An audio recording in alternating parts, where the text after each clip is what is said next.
Healthcare is not something many of us think about on a day-to-day basis because it is readily at access to most people in this country.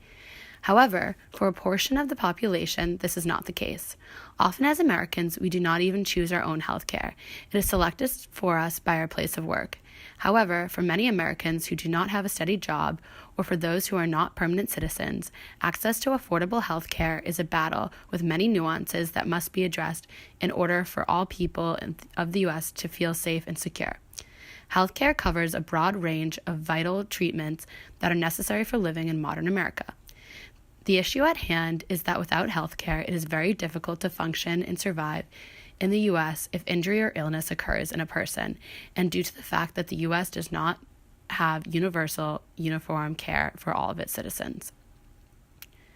Due to the increase in fatal diseases and illnesses, such as various cancers and heart disease over the past century, the need for healthcare is at its peak, and it is extremely important for children and adults to have regular checkups to maintain good physical health.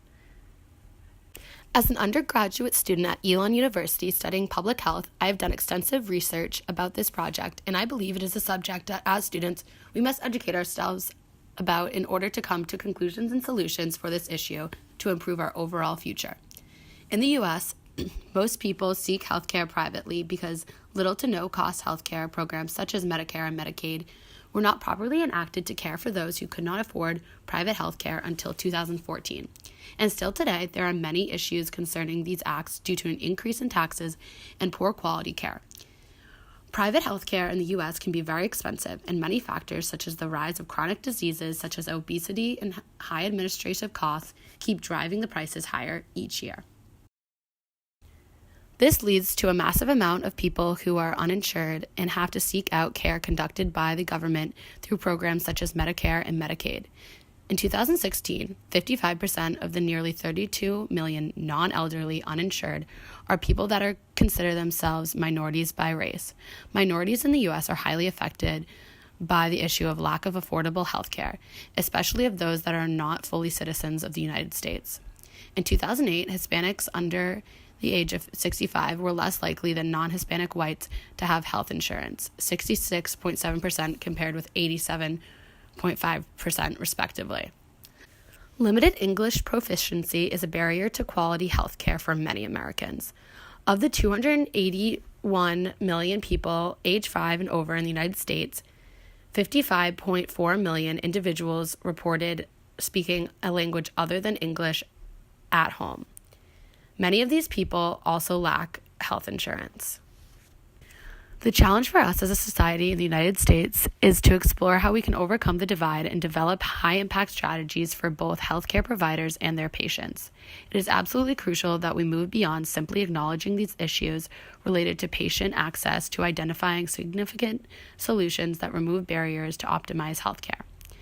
Many solutions have been implemented but have failed in the past in order to solve the issues and mend the gap between those with and those without health care. The Affordable Care Act, ACA, otherwise known as Obamacare, was enacted in 2010 in order to bring health care to those who did not have the funds to afford private health care.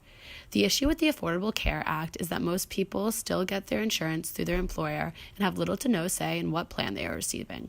However, the ACA did in place laws regarding insurers not being able to turn away people due to pre-existing conditions of health plan authorization processes. Writing or calling your local government officials monthly shows action and initiative on the part of the people. Another suggestion is increasing the number of convenient care clinics in the U.S. Convenient care clinics are one of the newer business models for health care, which is widely debated as it may compromise quality of care to the people as these pop-up hospitals. As a student that is looking to go into the health profession, I know how competitive it is to work in any type of medical setting. Therefore, there are many students eager to help in these types of clinics for no payment. Channeling these educated pre-med students that are looking to gain experience in the medical field into working for convenient care clinics provides little to no cost, high-quality care. Ideally, clinics would be run by medical professionals with prior experience, but this option gives the patient an opportunity for affordable care that they are looking for. From small annual checkups to midnight ER runs, healthcare is a major part of our lives. To show support for those who lack the income to afford private health care, it is salient that we partner in this effort by contributing to the identified solutions, such as calling state representatives and urging them to act immediately. You can contact your state rep by calling 202-224-3121. While this is not an immediate fix and reform will take many years, by completing these steps, we can move the United States into a healthier direction.